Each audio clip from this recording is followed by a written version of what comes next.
마태복음 25장 1절부터 13절까지 우리 같이 보겠습니다. 시작. 그때 천국은 마치 등을 들고 신랑을 맞으러 나간 10처녀와 같다 하리니 그 중에 5은 미련하고 5은 슬기 있는 자라. 미련한 자들은 등을 가지되 기름을 가지지 아니하고 슬기 있는 자들은 그릇에 기름을 담아 등과 함께 가져갔더니 신랑이 도디 오므로 다 졸며 잘세. 밤중에 소리가 나되 보라 신랑이로다 맞으러 나오라 하매 이에 그 처녀들이 다 일어나 등을 준비할세. 미련한 자들이 슬기 있는 자들에게 이르되 우리 등불이 꺼져가니 너희 기름을 좀 나눠달라 하거늘 슬기 있는 자들이 대답하여 이르되 우리와 너희가 쓰기에 다 부족할까 하노니 차라리 파는 자들에게 가서 너희 쓸 것을 사라 하니 그들이 살아간 사이에 신랑이 오므로 준비하였던 자들은 함께 혼인잔치에 들어가고 문은 닫힌지라. 그 후에 남은 처녀들이 와서 이르되 주여 주여 우리에게 열어주소서. 대답하여 이르되 진실로 너희에게 이르노니 내가 너희를 알지 못하노라 하였느니라. 그런즉 깨어있으라. 너희는 그 날과 그 때를 알지 못하느니라. 아멘. 예수님이 이 비유를 통해서 항상 말씀을 하셨습니다. 그러니까 누구든지 잘 알아듣고 이해할 수 있도록 하시기 위해서 비유를 들으셨죠. 그래서 누군가에게 우리가 하나님 말씀을 전하고 가르칠 때는 예수님처럼 쉽게 이해하고 언제든지 누구든지 다 알아듣게 전하는 사람이 잘하는 사람입니다.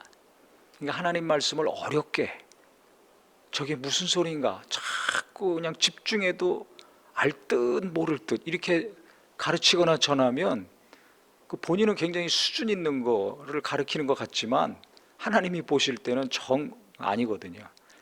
그러니까 우리가 성경을 볼 때 특히 예수님이 말씀하시고 행동하시고 사람들 대하시고 하는 것을 좀 예리하게 보는 것이 필요하다고 생각을 합니다. 그래서 누구든지 이해하고 누구든지 그냥 듣기만 하면 쑥쑥 들어오고 깨달을 수 있게 가르치는 거, 이게 수준 낮은 게 아닙니다.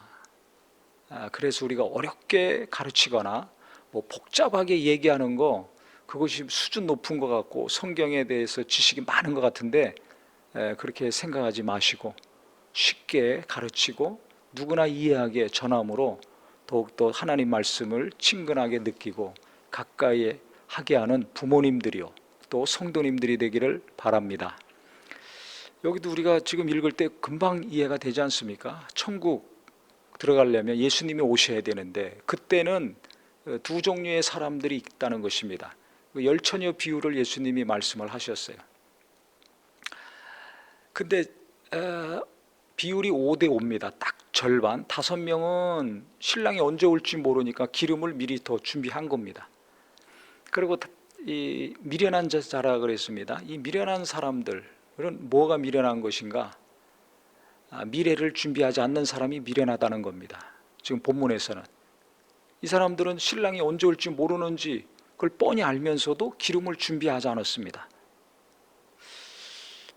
코로나 이후에 더 어려운 것이 닥쳐온다고 이구동성으로 코로나 오기 전부터도 얘기했고 코로나가 닥쳤을 때도 이야기하고 지금도 이야기하고 있습니다. 그래서 뉴스를 보신 분은 알지만 지금 그 큰 기업들은 현금을 확보하느라고 노력하는 것이 아니라 이미 노력을 해서 현금을 많이 확보한 상태입니다. 그래서 몇 달 이후에 진짜 더 큰 위기가 오면 그때 그 현금으로 자기들이 필요한 일들을 하겠죠. 알짜 기업을 헐값에 사든지 연구 개발에 써서 위기를 타개해 나가든지 극복해 나갈 것입니다. 그러니까 지혜로운 사람은 미래를 예측하고 준비하는 사람이 지혜로운 사람이에요. 현재 어려움이 닥쳤다. 현재 일만 내가 감당하며 살아야 되겠다. 이런 분들은 지혜가 좀 부족합니다.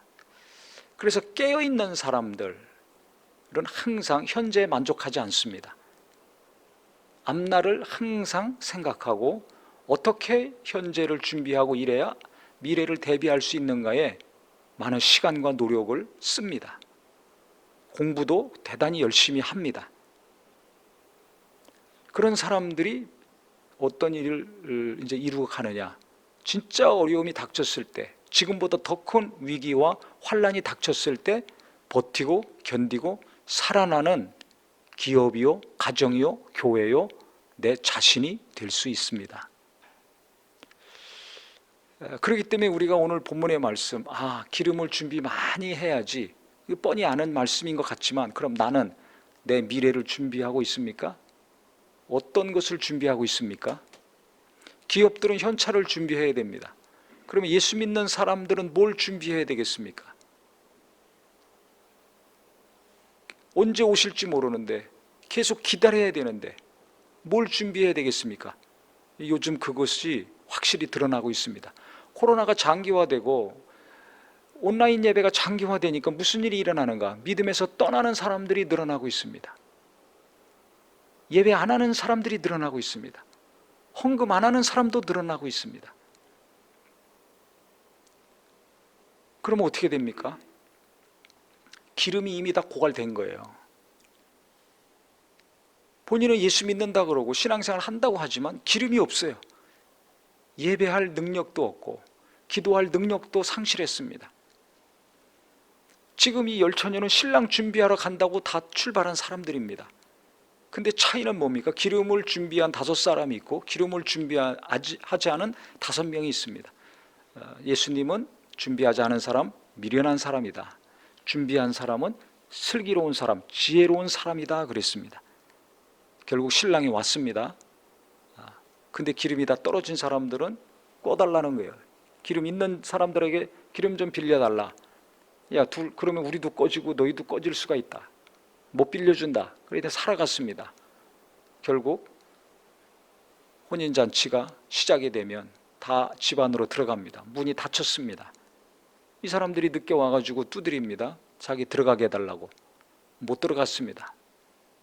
그러면서 마지막에 하신 말씀은 그런즉 깨어있으라. 너희는 그 날과 그 때를 알지 못하느니라. 지금 우리가 어려운 것 같지만 이보다 더 큰 어려움이 앞으로 닥칠 수가 있습니다. 이 어려움이 끝나고 좋은 날이 올지 모르지만 지금보다 더 큰 어려움이 올 수도 있습니다. 그러면 무엇을 준비해야 됩니까? 신랑 오려면 등불이 있어야죠. 밤이니까. 등불을 켜려면 기름이 있어야 불을 계속 유지할 수 있습니다.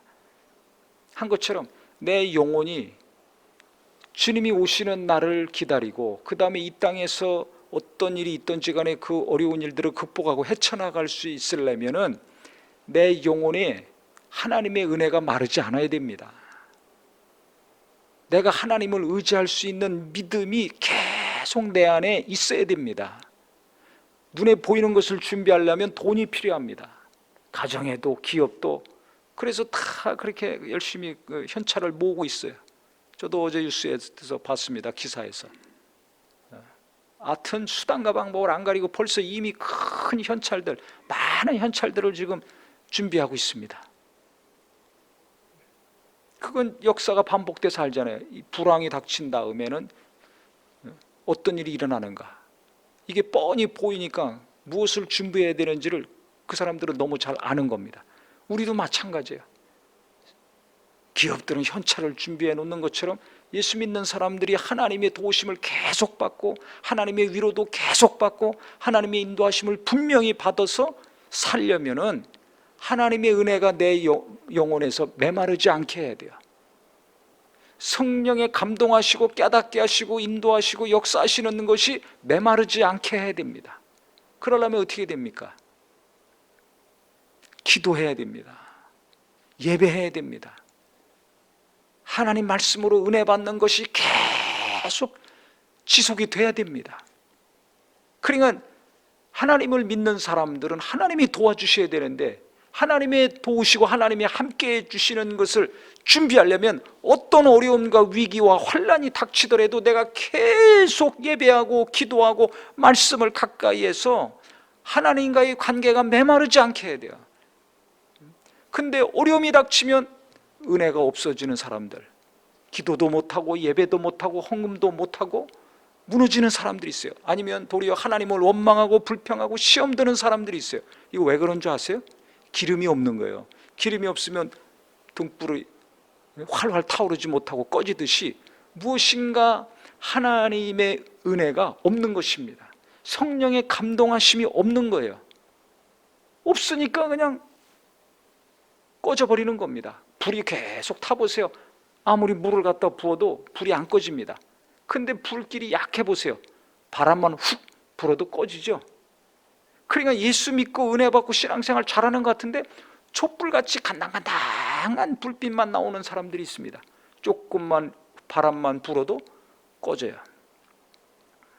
근데 어떤 사람은 연약한 것 같지만은 계속 하나님의 은혜가 있고 하나님의 위로가 있고 말씀에 붙들림 받아 있기 때문에 태풍이 불어도 꺼지질 않고 무너지질 않아요. 그러니까 우리가 이 불확실한 시대에 이 어려움을 해결하고 극복해 나가고 더 큰 어려움을 우리가 물리치려면 뭐가 필요한가? 신랑 맞으러 간 처녀들은 등불에 필요한 기름이 있어야 되는 것처럼 우리는 내 영혼에 하나님의 은혜가 필요하다.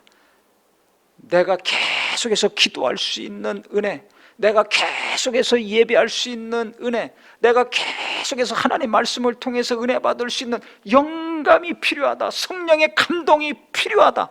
그래서 우리가 현찰을 기업들은 준비하고 등불을 갖고 나간 사람들은 기름을 준비했듯이 우리는 하나님의 은혜를 지금보다 내가 2배, 3배로 더 많이 채워야 되겠다. 말씀에 은혜 받은 것을 2배, 3배로 내가 더 내 영혼에 채워야 되겠다. 기도도 2배, 3배 더 깊어지고 많이 해야 되겠다. 예배를 하더라도 이전보다 2배, 3배로 더 간절하고 사모함으로 예배해서 은혜를 2배, 3배로 내게 충만히 채워야 되겠다. 결심하고 사모하기를 예수 이름으로 축원합니다. 그래야 어려움이 닥쳤을 때 내가 현실도 감당하고 그 어려움도 감당하고 살 수 있는 겁니다. 흔들리고 휘청거리는 가족들도 붙들어서 이끌어 갈 수 있는 겁니다. 그런데 내게 그 은혜가 없다면 어떻게 되겠어요? 나도 휘청거리죠. 아무리 귀한 자식들이라도 그 자식들 같이 끌고 갈 수가 없는 거예요. 도리어 자식들에게 매여가지고 말이요 휘청거리는 부모들이 나오는 겁니다. 그 왜 그런 줄 아세요? 부모에게 은혜가 없어요. 은혜가 없어요. 돈은 있을지 몰라요. 세상 지위는 있을지 몰라요. 안정된 직장과 집은 있을지 모르지만 뭐가 없다고요? 은혜가 없어요. 은혜가 메마르면, 성령의 감동과 역사가 메마르면 자식 때문에 휘청거리고 남편 때문에 휘청거리고 아내 때문에 휘청거립니다. 무슨 일만 있으면 휘청거립니다. 뭐가 없어서가 아니라 은혜가 없으면 그렇게 됩니다. 은혜가 없으면 그렇게 돼요. 은혜를 받는 것은 돈이 들어가지 않습니다. 이 세상은 돈이 있어야지 되지만, 현찰이 있어야 되지만, 위기 때마다 더 많은 현찰을 확보해야 되지만, 우리는 위기 때마다 내가 더 은혜 받아야 되겠다, 더 은혜 받아야 되겠다, 더 은혜 받아야 되겠다. 은혜를 확보하시기를 예수 이름으로 축원합니다. 어떤 어려움이 오더라도 하나님의 은혜 가운데 담대하게 살 수 있는, 어떤 위기가 오더라도 능히 극복하고 헤쳐나갈 수 있는 은혜가 필요합니다. 그래서 우리 성도님들 돈이 없다고 실망하고 낙심만 하지 마시고, 돈이 안 풀린다고 꽉 막혔다고 괴로워만 하지 마시고, 애들이 시험 못 봤다고 좋은 대학 못 간다고 괴로워만 하지 마시고, 자식들 속에도 하나님의 은혜가 2배, 3배로 임하면 그들은 자기 연약함을 극복하고 어려운 세상을 극복하고 능히 잘 살 수 있는 겁니다. 그래서 지금은 은혜 받을 만한 때요, 구원의 날이라고 하신 말씀처럼 은혜를 어느 때보다 내가 받고 우리 가족들도 은혜를 받고 온 교회가 은혜를 더 사모하고 사모해서 하나님이 갑절로 부어주신 은혜, 3배로 부어주신 은혜를 통해서 지금도 살아가고 앞으로 어떤 위기와 어려움이 있더라도 살아나가고 주님이 오시는 날까지 계속 이 믿음, 정말 이 신령한 믿음을 지속해서 하늘나라 들어가는 저와 우리 모두가 되기를 예수 이름으로 축원합니다. 예수 이름으로 축원합니다. 기도하겠습니다.